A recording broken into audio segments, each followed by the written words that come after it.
It's another wonderful bright day. It's interfering with the camera a little, and I hope it doesn't detract from today's video, which is the beloved Sweet Harmony from the 90s.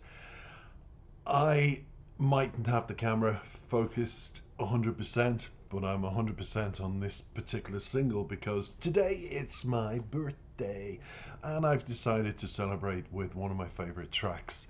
When it came out, it had a blonde model in the video, and a lot of people were speculating, who is this blonde model? We've seen her before. And what happened was, it turned out her name was Tess Daly. Tess Daly has since gone on to be a TV presenter on Strictly Come Dancing, and she's done a couple of seasons. She started out with the late Bruce Forsyth, and she's moved forward to present the show herself. She is a household name in England as a TV presenter now, but in her earlier days she did 2 videos with Duran Duran, and then she was called for this.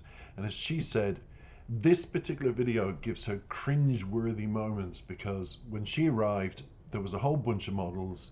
They were asked to cover their modesty with cling film and basically just be naked, folded on the floor, as you'll see in the video.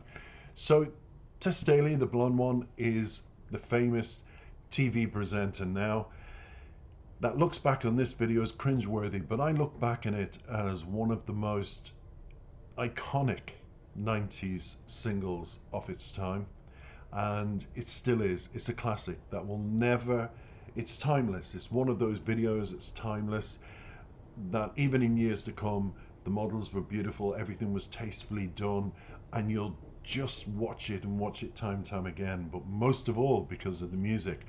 We'll come back with tidbits about the group The Beloved and about the song straight after we've heard and reminisced about the 90s and one of the best iconic songs, I think, that was born out of the 90s. We always talk about the 80s, but I think this particular single will always, for the 90s, hold up the flag and say, yay, it was a great time as well. Take it away, The Beloved, Sweet Harmony. Let's enjoy it. Let's enjoy the music, go on a memory trip, and come back for a little bit more about The Beloved.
Let's come together right now. Oh yeah, in sweet harmony. Let's come together right now. Oh yeah, in sweet harmony. Let's come together right now. Oh yeah, in sweet harmony. Let's come together.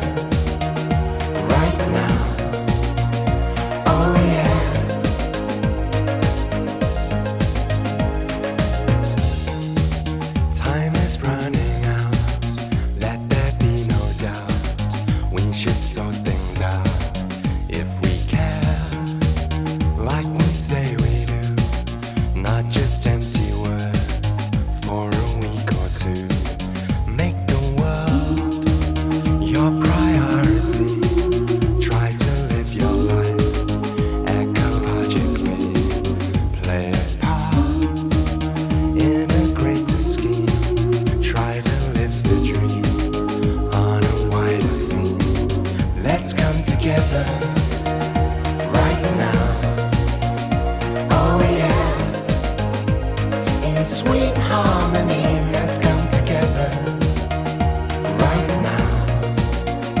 Oh yeah. In sweet harmony, let's come together right now. Oh yeah. In sweet harmony, let's come together right now. Oh yeah. In sweet harmony.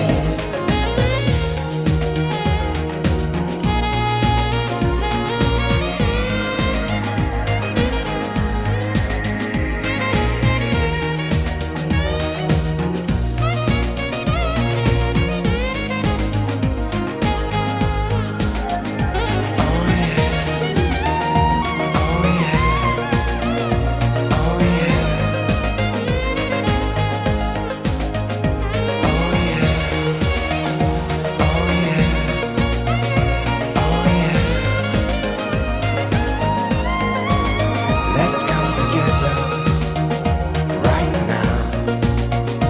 Oh yeah.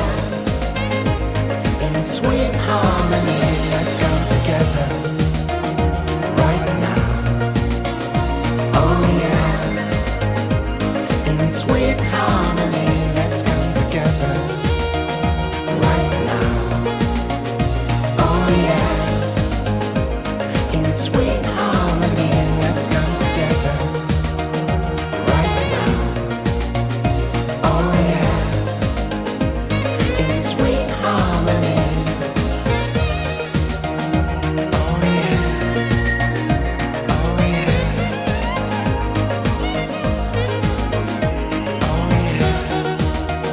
oh yeah,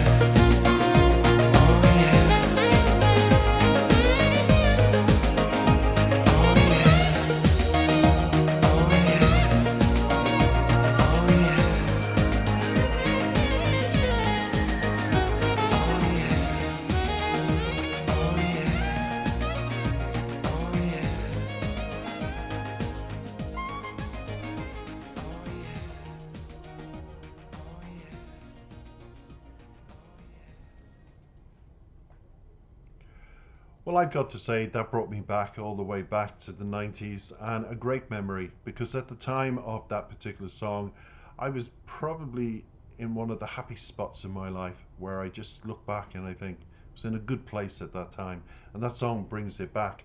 And for me, it was a sweet harmony, both in life, my personal life. I wonder, here's a question, I wonder if that was asked of a whole load of models today to strip naked and do this kind of video, would it now, because of wokeism and because of other political groups out there, would models do it, or would it be considered exploitation? Tess herself, the blonde model in this, who went on to be a TV presenter and does Strictly Come Dancing in England, presents that program, she said it was a cringe-worthy moment. She did 2 videos with Duran Duran, went on to that. But I wonder, would it be a no moment now for a lot of people? And because of women's rights, because of the sensitivity of what's going on at the moment when it comes to women per se in films, how they're treated, everything, would people get away with that now? I wonder. Because I feel it was tastefully done.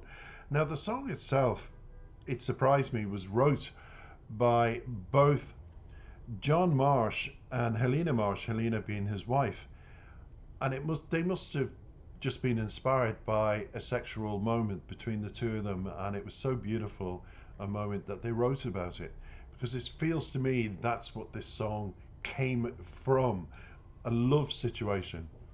Well, the Beloved were a British electronic music group best known for that single, Sweet Harmony, also The Rising Sun, Hello, Your Love Takes Me Higher, and Satellite. Originally a post-punk new wave band formed in 1983, they underwent a change, excuse me, today I'm going to take a little bit of water. They underwent a change of directions in the late 1980s to house alternative dance, experienced chart success in the UK and elsewhere. Now, the formation of the band itself is this.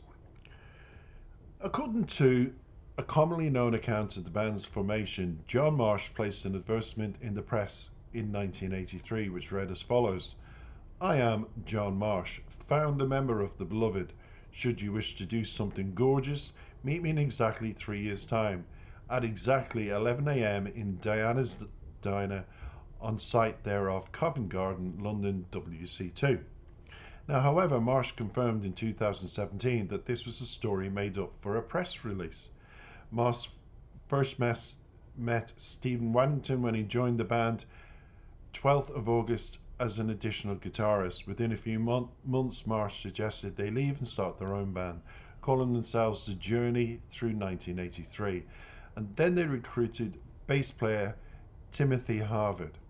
Now, Tim Havard and Steve are former members, so they obviously left, and began writing and rehearsing initially playing live with keyboard player Bill Anderson.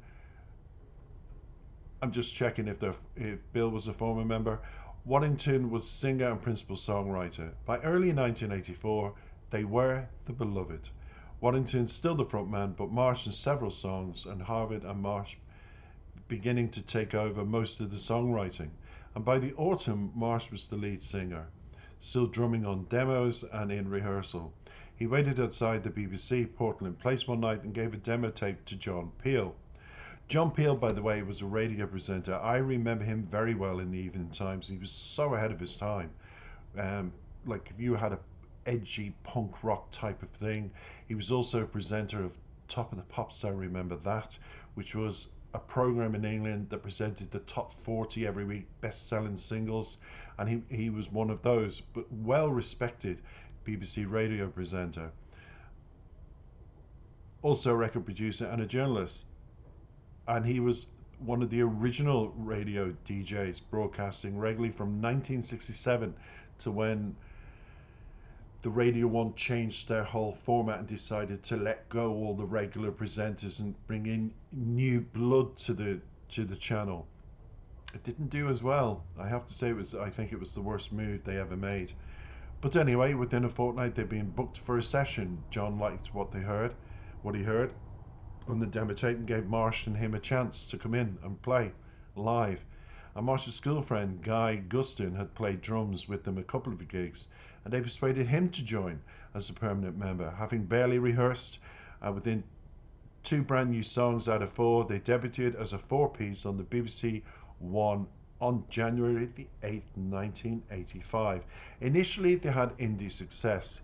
A second Peel session followed, and soon afterwards, their first 100 Words was released in 1986. And on the stage of their career can be found on a compilation album, Where It Is, which is a compilation of previously released material consisting of singles and related B-singles, pressed onto one individual long-playing work. The record includes all the early singles, 100 Words, The Means War, Surprise Me, Forever Dancing, and what all making the top 30 in the indie chart, and all failing in the UK singles chart. Isn't that surprising that this band, The Beloved, did so well in the indie charts? And I think part of the problem years ago, in fairness, social media is a wonderful informant of information at the tips of your fingers, and today's generation don't really understand what we had to go through. And unless things were explained to us years ago, we never really understood the different genres of music. And if somebody had said to me even 20 years ago, what is indie music, I really wouldn't have been able to explain that term. I did hear of it. I knew there were bands associated with it. And that is all because of the pirate radio station, Radio Caroline, that used to illegally transmit from a ship, very famous, I think around the London area. All because of you. Thank you. That's my birthday wish. This time next year, it's gonna go.